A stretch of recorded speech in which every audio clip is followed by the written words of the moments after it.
All righty. Welcome, everybody. September the 26th, 2021, 162nd edition of Speaking of Zane. How about that? Got folks filing in. There's my cousin Toby. Hey, Toby. There's my good buddy Ken down in Florida. Ken, hope y'all are getting settled in the new house there. Aunt Mary. Hey, Aunt Mary, how are you? There's Daryl, just getting home from church. Hey, Daryl, good to have you in there. Katie Aaron up in the great state of Michigan. Hey, Katie. And Matt, speaking of the great state of Michigan, good to have Matt and Katie both in there. Hey, there's my Aunt Cindy over in Alabama. Hey, Aunt Cindy, love you. How are you doing? Good to have you in there with us. I know we won't have Aunt Paula. Aunt Paula is still on her 2-week cruise through the Greek Isles and who knows where else, but she continues to post beautiful pictures and she continues to thank veterans. More about that when we get to the Thank a Vet Challenge. But sure is good to have everybody in. I'm kind of stalling a little bit for Lori to join. Lori is on Central Time this week. Hopefully she remembered to account for the time change. She is in Chicago, actually a suburb of Chicago. She was in Chicago today. They went to the Navy Pier, which is absolutely wonderful if you've never been, right there on the lake. And it's awesome. Lori's up there for about a week visiting with her childhood friend, Karen and Dean Potter. Karen and Lori have been friends, reconnected over the years, but go all the way back to, gosh, Lori, what were you guys in kindergarten or something? 5, 6, 7, 8 years old. There's this awesome picture of them as little bitty girls together, and they have managed to spend some time together over the last few years. And Lori's up there. Let's see. There's my cousin Cindy. Hey, Cindy.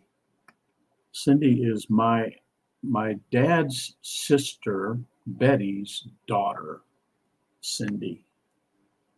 And Cindy and her son Harley often join us here. There's Jim Miller, my old Air Force buddy up in the Omaha area. Hey, Jimbo. Katie said she took some selfies today with a llama and an alpaca. I got to tell you, I don't know that I could tell the two apart. I'm sure there are some anatomical differences between the two species, but this guy doesn't know them. But that was her weekly highlight. Oh, awesome. Awesome. Good to have everybody in here for Speaking of Zane. We have had the normal exciting week as usual at the wonderful McDonald Estate and Insane Asylum. And there's my buddy Dan DeVlieger, fellow nerd and amateur radio operator. Hey, Dano, how you doing, buddy? I saw you were down in Tucson. Dan lives in the Chandler, Phoenix area, Chandler Mesa, Phoenix, but was down in Tucson yesterday. What is it, Dan? About an hour and a half drive or something like that. I used to go out there and visit Dan and all the guys in Phoenix or in Chandler. And several times I was able to get away and run down to Tucson, where the Davis-Monthan Air Force Base, the Boneyard they call it, and had the opportunity to visit the Pima Air and Space Museum, which has a J model. Daryl, I don't know if you've ever been down there or not, but they've got a J model there. You probably flew on that J model, Daryl. 5'8", I can't remember the tail number. But, I was fortunate that I was able to visit Davis-Monthan a couple of times before all of our aircraft were chopped up. And I got a lot of pictures of the planes that we flew. And there are no more ECs, at least that I could tell, visible. They all got scrapped eventually, which is a shame. But I enjoy it down there, sure do. And Dan, I don't know if you've ever been or not, but I've been to the Titan Missile Museum down there in Tucson. Phenomenal facility, wonderful museum. And in fact, Dan, they have a big old hex antenna or something out there that they used for long range HF communications when that site was operational. They'll let hams just pull right up and and connect to that array. I don't know if you've ever been there or not, Dan, but it'd be worth a trip for you if you haven't. All right, let's see. All right, Matt, good update. Matt's got 5 miles left in his challenge. 12 miles in 2 days. He's I know he's exceeded his fundraising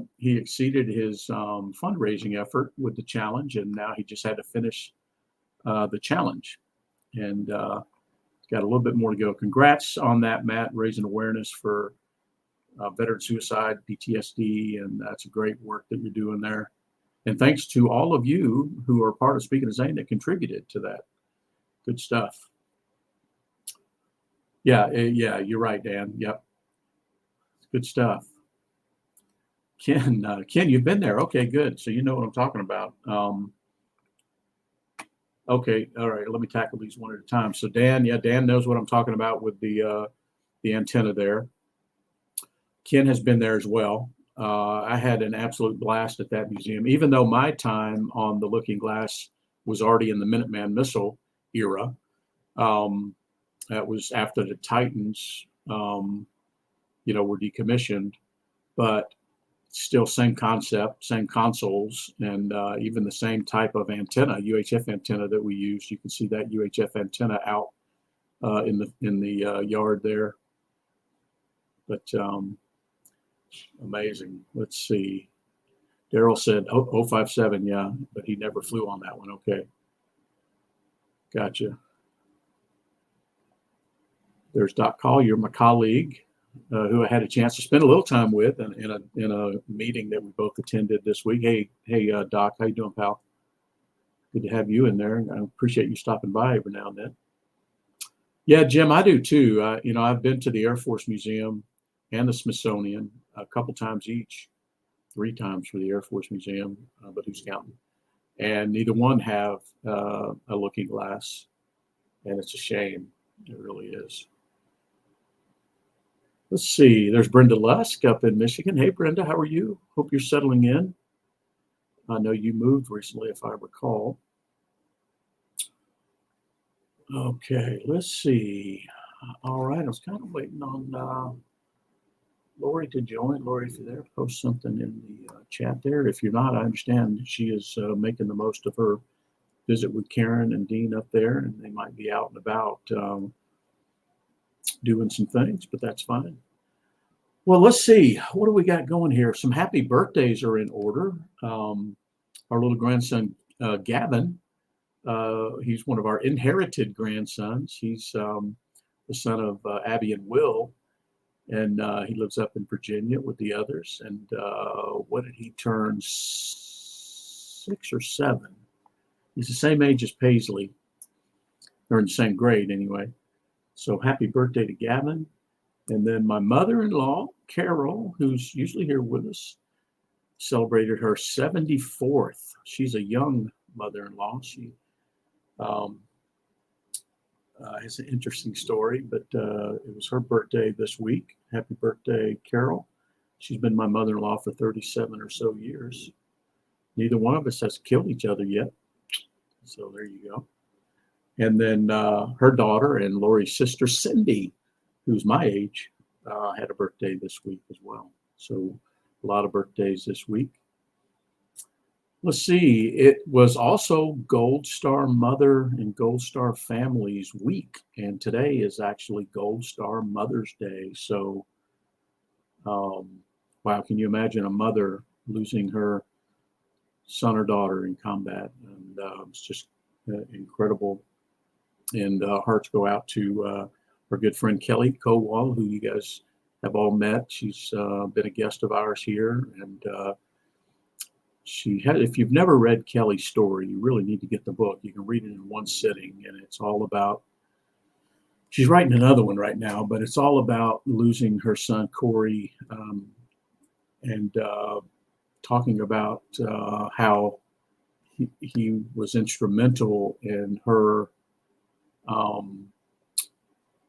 Really founding and developing My Warriors Place down there in the Tampa area, which has served hundreds and hundreds of service members, veterans, first responders, Gold Star families, wounded warriors. And she has really turned the tragedy of losing her son into a way to help others. Wow, can you think of anything more admirable than that? And just phenomenal. And then our family friend, John Burris, lost his son, Senior Airman Michael Burris, in Afghanistan in September of 2010. So 11 years ago. So our hearts go out to Kowal and the Burris family, Gold Star families. Okay, last week I mentioned that we were going to have the opportunity to have sort of a birthday celebration for Lori's friend, our friend Kathy. Her father, Mr. Ed Burke, he turned 92 last week, and we were going to plan to celebrate at Simplify Bar and Grill, and see if we could have Ralph hang the B-29 picture that I had Ed sign in the restaurant there. If you've never been, if you ever get to Atlanta, you've got to visit Simplify Bar and Grill. It's just a phenomenal place run by a phenomenal couple. And it's just filled with memorabilia. Of course, he's a retired Marine, so there's a lot of Marine memorabilia in there. And but he has a section for each branch, and he has an Air Force section, and that's where he's going to hang the picture that Mr. Ed signed.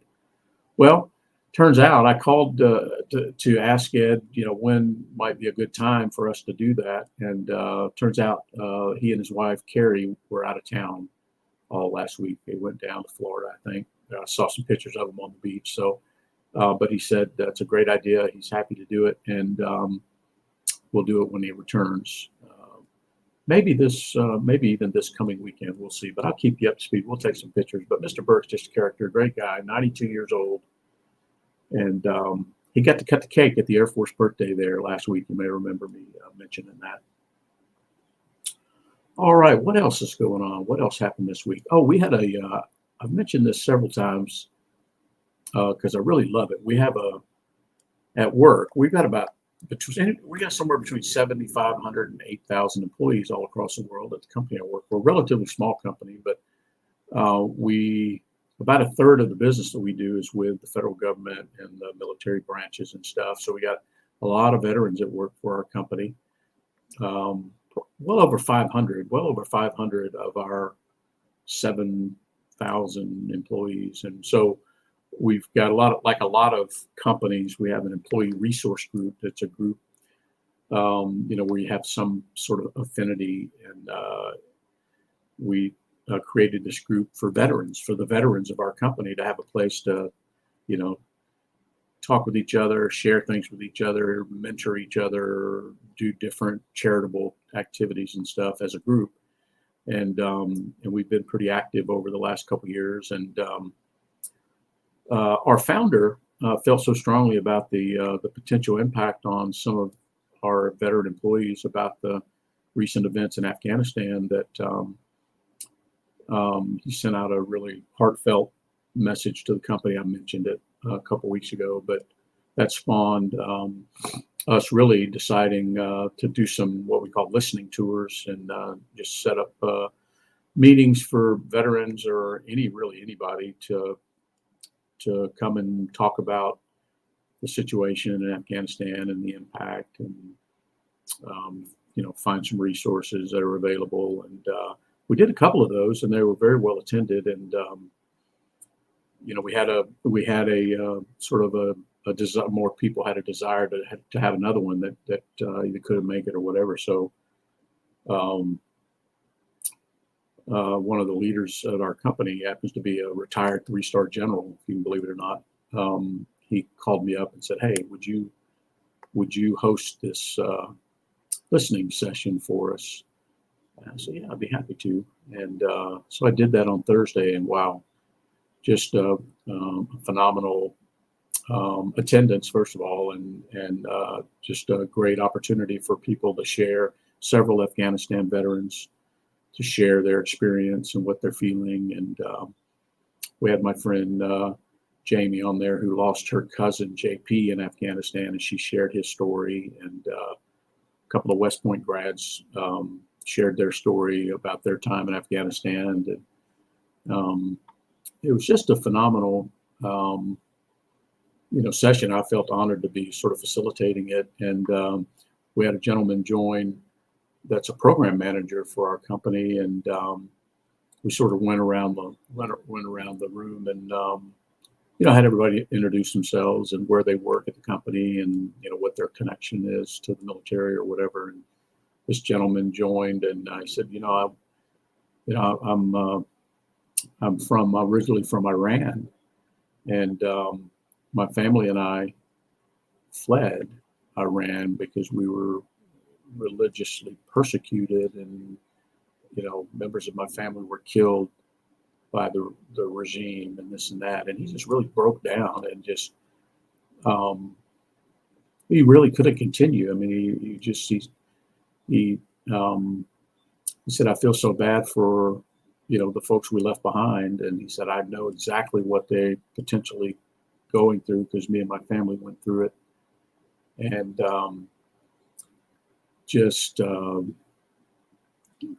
he said, I love America. He says, I love being an American. And I believe him. I mean, he's so heartfelt, and it's just amazing. And he's representative of a lot, and I'm sure you guys too, a lot of naturalized citizens that I've met over the years who appreciate what we have because they didn't have it. And it's a whole nother perspective that they have on how much freedom that we have as Americans. And a lot of us, not us on this call, but a lot of Americans, I think, take for granted, and some of them even, they don't, the way they talk, they don't even sound like they're proud to be Americans. Anyway, I was moved by this guy's story, and I'd love to know more about his story. I'm sure it's a tragedy and a success all at the same time. But anyway, boy, I tell you, I just feel blessed to be in a position to help facilitate the conversation, and I think it turned out very well. So what else? Well, what about the hat of the week? What's the hat of the week? Well, I don't know why, but I just felt like I would wear the Wounded Warrior Project hat. And this was Zane's hat. And I wear it every now and then. And I got to thinking about John, Gold Star parent John Burris and his son, Michael, who was killed. Michael was an Air Force EOD specialist, and he had already been wounded one time in Iraq, and Purple Heart recipient, and then was killed in Afghanistan. And so he was certainly a wounded warrior before he was killed in action. And so, in honor of Michael Burris, the Wounded Warrior Project hat is the hat of the week this week. All right, well, let's see, what do we got here? Speaking of this week in military history, I really didn't pull any items. The only two I wanted to highlight, I've kind of already mentioned, but in September 20th of 2009, Zane was getting spun up to go to Iraq. They were training and getting ready to go. They would go just a few months later in December of 2009, but in September of 2009, Kelly's son, Specialist Corey Kowal, was killed in Afghanistan. And then while Zane was in Iraq the next year, 2010, on September 21st of 2010, Michael Burris was killed in Afghanistan. So that is it for this week in military history in honor of the Kowals and the Burrises. Okay, let's see if we have any, if I'm missing anything in the chat here, in the comments section. Nope, Cindy says it's such a cool place. Yes, Cindy and I and Harley have had lunch there together at Simplify Bar and Grill. Yeah, my Aunt Mary reminds me that Michael's father, John, was her boss there at Modern Fibers, and that's in Fitzgerald, right, Aunt Mary? I think that's in Fitzgerald. But great guy, really is living. He's really living up to the legacy of his son, and is involved in a lot of activities. And they have an annual. Gosh, Ken, thank you for reminding me of that. I'll come back to that in just a second. How could I forget that? I posted about it this week, but Michael's dad, John, does a great job. Stays in touch with Michael's unit and the men that he served with, and they do an annual run in the hometown there of Fitzgerald, Georgia, where my folks live, and they do an annual run at Nellis Air Force Base, where Michael was stationed with the EOD unit. And John goes back and visits. In fact, they named the facility there after Michael. So an honor for sure.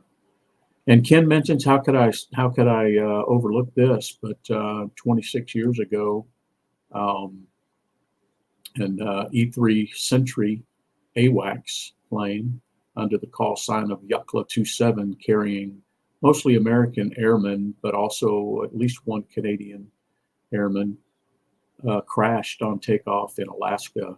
And just a tragedy. I didn't know any of them, but I know people who knew them. It's a small community. Our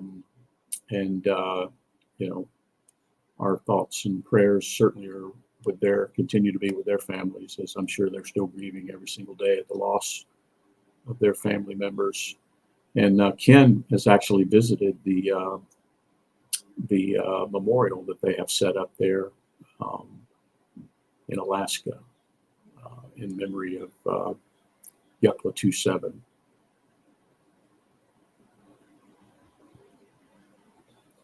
Yeah, Ken, I tell you, it's amazing. You either have direct, you've been directly impacted by losses, or you've been just one removed from many losses. And, they seem to be becoming, too many to count. But, and I'm sad to say that Ken, if you want to put the name in the chat there, but Ken's friend's wife that he asked us to pray about last week, unfortunately passed during the week. So Ken, if you happen to talk to him, if you would, on behalf of the Speaking of Zane group, pass on our heartfelt regards there. Yeah, Ken lost, I think, an ROTC. Weren't you in the ROTC unit together, Ken? I think we talked about that last year about this time, and I know his family had his body moved, I think, to somewhere in Georgia, if I remember right. But all right, well, let's see. Moving on to the Veteran Cemetery Challenge. We had some visits this week, and I love that. And one right out of the blue. Well, I'll just run through the list here the way I've got them in my notes. But my cousin Cindy, who's on here with us, her and Harley were down in the New Orleans area, and they visited a little. Cindy described it as a little cemetery. It's called Isabel Cemetery in Isabel, Louisiana, and it happens to be the cemetery where her little infant daughter passed or is buried. Cindy, I don't remember how old she was, but she was infant when she was lost. But Cindy and Harley visited there. And how about this? While they were there mourning the loss of their daughter and sister, they saw some veterans that were buried there, and they said their names. And wow. So thank you for doing that, Cindy. Isabel Cemetery. I've added it to our map. And Daryl had a great visit to Jefferson Barracks. How do I know it was great? Because he posted some pictures and a nice little video of some deer sticking their head in the car. That place is rampant with deer. And Daryl, I appreciate you always sharing that with us, because I'm uplifted when I know that you visit and your sentiments are so heartfelt there. And then I know my buddy Jim visited Omaha National. He missed a week, and he felt bad about it. And he said it was because things were blocked off. And the day that he went by, and he couldn't get in there, but he did make a visit this past week, and paid his respects to our mutual crew member, Todd Vanderwerken, who's at Omaha National. So there's another visit there. And then Amy Walton, who was down in visiting Charleston, actually stopped in and visited a brand new one for us that I've added to the map, Florence National Cemetery in Florence, South Carolina. I didn't know there was one there. I've never been. It's a new one for us. That's awesome. And then yesterday I was just huddling around in town here, and I'd seen something in one of the local newsletters about a cemetery that some folks had been cleaning headstones at. I said, well, go check it out. And I found it, and it's called Liberty Hills Cemetery, Liberty Hills, and it dates back to about the late 1800s, early 1900s. It's there are some folks buried there that were born in the middle 1800s. It's called Liberty Hills Cemetery, and I found quite a few veterans buried there. And of course, I said their names. And then today, it was so beautiful here, 75 degrees and sunny, no humidity, no bugs. And me and my little grandson, Everett, took a little trip up to visit Zane at Georgia National Cemetery. It was absolutely beautiful up there today, and we just had a great time. His middle name, my grandson Everett, who is Hannah's son, he's 4. His middle name is Zane. Hannah named him after Zane. And he said, "Granddaddy, look, there's my name." And it's just special. He didn't know Zane, but he knows that was his uncle. So we had a good visit there today. And let's take a look at let me share our map here with you real quick. Let's see if I can, there we go, find the right button here, and let you guys take a look at where we're at on the Speaking of Zane Veteran Cemetery map. And with those visits today, we had 6 total visits this week, 3 new cemeteries. I don't know that we've ever had 3 new cemeteries in 1 week, but we did this week. 3 new cemeteries, 6 visits this week. We're at a total of 487 visits. So we're getting close to 500 visits since we started doing this. And we're up to 141 different locations as represented on the map here. So you can go to the map and you can zoom in and see all the, look at all these 141 different locations. And we should be able to see the one in Florence, somewhere around here. No, that's not Florence. That's Beaufort. Florence is probably, I don't know South Carolina very well. I don't remember where. That's Fort Jackson. There's Florence right there. So thank you, Amy, for doing that one. But you can go look at this map anytime you want. But quite an achievement, I think, that we've made. Look at all that. Got a lot of white space out in the west, of course, but pretty good job, folks. Pretty good job. All right, let's see. So that was 487 visits to 141 different veteran cemeteries. I also got a nice note from my friend Amanda down in the Tampa area. There was some local news coverage about a new Gold Star Family Memorial that is being erected at Florida National Cemetery. That's the one in Bushnell, Ken, just north of Tampa. And pretty neat what they've got going there. I posted in the Speaking of Zane Facebook group. You can go take a look at some pics there. But Lori and I will be driving down there next month, so we'll have to swing by and take a look. All right, so back over to Ken. Ken says it was Wanda. I'm going to murder the last name here. Wanda Cooker or Keeker, wife of Major Ken Keeker. United States Air Force retired. She passed away. And then on board the E3 was Lieutenant Carlos Arriaga. So terrible tragedy both. There's one of Zane's battle buddies, Keith Valencia. How you doing, Keith? Good to have you in there. Keith's up in Michigan too, I believe.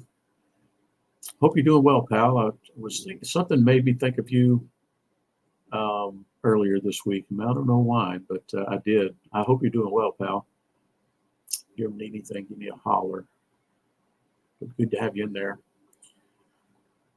All right, let's see. We had some movement on our Thank a Vet challenge, and for those that may be listening or watching that haven't in a while, we reached a major milestone on our Thank a Vet challenge, which we started just a few years ago. We exceeded the 1,000 thank you mark. A week before last, I guess it was, and Lori made a nice little sign. I've since hung it up on the wall, but we had a nice little 1,000 thank you sign, and I love that. And we had some more thank yous this week. In fact, when Cindy and Harley were down in Louisiana, Harley thanked a couple of Slidell, Louisiana police officers, and Lori up in Chicago. Lori thanked. I think she might have been here at the post office. She thanked an Army vet at the post office. And then while she was at Hartsfield, the Atlanta airport, waiting to go to Chicago, she thanked an Army vet on the tram there. And then since she's been up in Chicago, they went out to Oktoberfest Friday night or last night or something. She thanked a sheriff's deputy there in Chicago. And then Daryl thanked an Air Force vet this week. And then I mentioned my Aunt Paula, who's on a cruise in Greece. She thanked a Marine and Air Force vet on the cruise. How about that? And then I thanked two more this week at work. I'm doing some interviewing for a new class of entry-level engineers that I'm beginning in January, and we're trying to make our way through. Well, I had the opportunity to interview a couple more guys last week, and one was a Marine Corps veteran, and one an Army veteran. So that was two for me. So if I add everything up for the week, the ones that I know about, we had 10 for the week, 10 thank yous, which took us up to 1,060. So we've already done 60 thank yous since we hit our 1,000 mark. How about that? You guys are doing a great job there.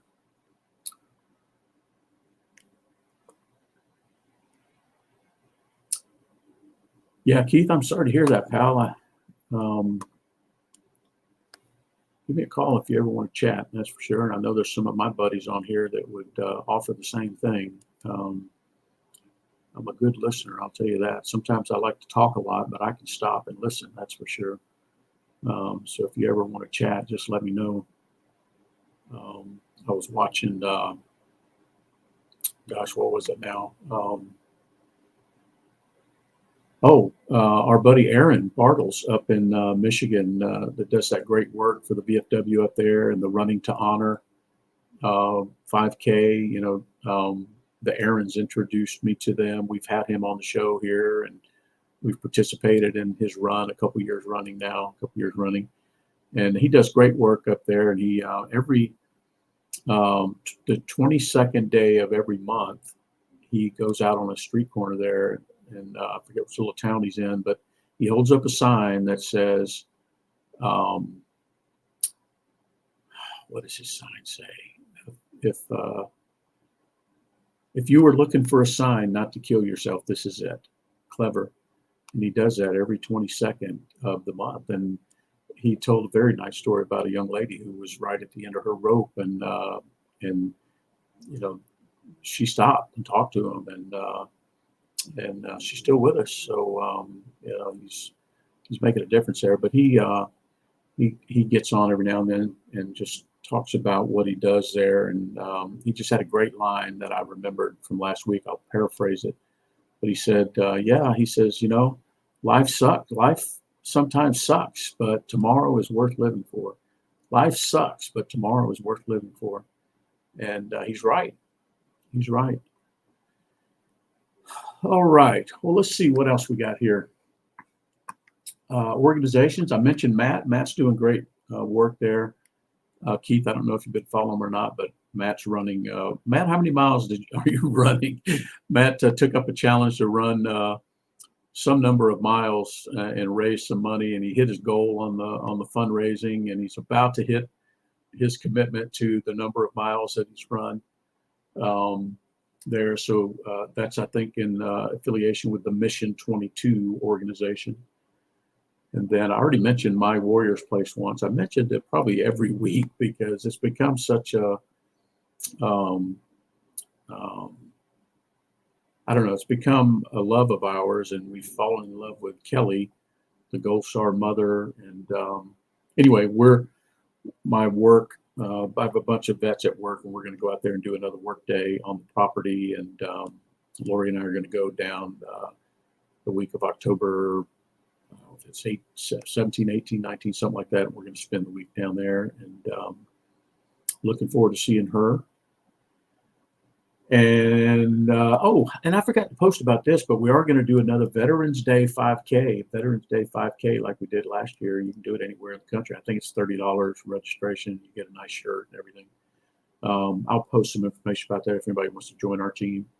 We'll be doing that on November 6th. I don't know yet where we're going to do it. Last year, Lori and I did that at the cemetery.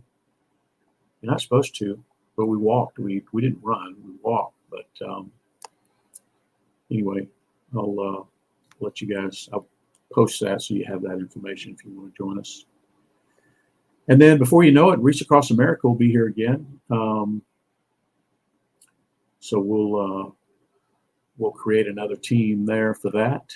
And you'll have, everybody's close enough, I think, to some cemetery where they'll be placing wreaths all over the country. I don't know how many thousands of locations have become involved in this, but it's just a wonderful thing. All right. Well, we did have a tragic loss this week. Moving on here to our segment. We lost a Utah National Guard Green Beret called Staff Sergeant Paul Olmstead. He was 29 years old. He was an engineer with the 19th Special Forces Group, airborne at Camp William, Utah. And he was participating in a 5th Special Forces Group Airborne Maritime Assessment course at Fort Campbell, Kentucky. And unfortunately, he died. I think he drowned, if I remember right. Just a tragedy. We talk about it. I mean, combat is inherently dangerous, but training for it is dangerous too. And unfortunately, we've lost a soldier in training, Staff Sergeant Paul Olmstead. Rest in peace, sir. Okay, folks. Well, I sure have enjoyed it again. Appreciate you guys joining as you do every week. If you ever miss the live session, you can always watch on Facebook, or I also stream to YouTube. So if you want to watch on YouTube, let me know.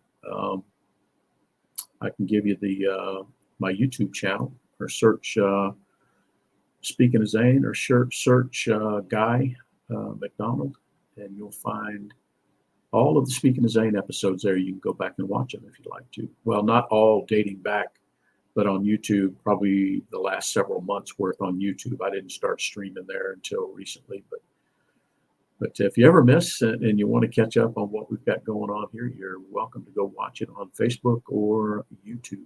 How about that? Ken's got spotty internet connection. Okay, Ken. Well, good to have you in there, brother, and condolences to you on the losses there. And we'll look forward to seeing you next week. Well, I don't think we got anything special going on this week, but we'll see what the Lord has in store for us. Lori's out of town. I'll probably go get her next Thursday or Friday. I can't remember when. But we'll look forward to being right back here next Sunday night for Speaking of Zane. It'll be what, our 163rd episode of Speaking of Zane. And by the way, if you guys ever have any content or ideas for guests, let me know. I'd love to have some more guests on here. And so you don't have to listen to me for the whole 45 minutes to an hour. I'd love to have some guests, and I'd love to have any of you that want to join as a guest. I can bridge you right in on the video. And if you got something you want to share with the group, you got a story you want to tell, I would love that. And I think the group would too. So don't forget, when you're out and about this week at work, at school, at church, at the grocery store, or the post office, if you see a veteran walking around with a hat, Air Force hat, Army hat, whatever, tell them thank you. You could change the course of somebody's life just by letting them know you give a damn. I mean, there's enough empirical evidence of that I'm going to keep doing it for the rest of my life, telling people thank you and that I appreciate them. And especially check on your buddies if you know somebody that's going through. We don't always know what people are going through. I mean, if you know somebody's going through something, check on them. Even if you don't know if somebody's going through anything, check on them. Just say, hey man, how's it going? Hope everything's okay. And give people an opportunity to open up to you, and you just don't know what a blessing you might be. Yeah, good one, Jim. We might have Roy come on. Roy's an avid Patriot Guard writer, and they do great work. I'll tell you, Roy was instrumental in helping me remember to do that for Zane, and I'm glad because it was a blessing to have the Patriot Guard writers in attendance, and it's a great organization. And thanks, Jim. I'll ask Roy about that. Sure will. All right, folks. Well, have a great week. I appreciate every one of you and look forward to seeing you next week for Speaking of Zane.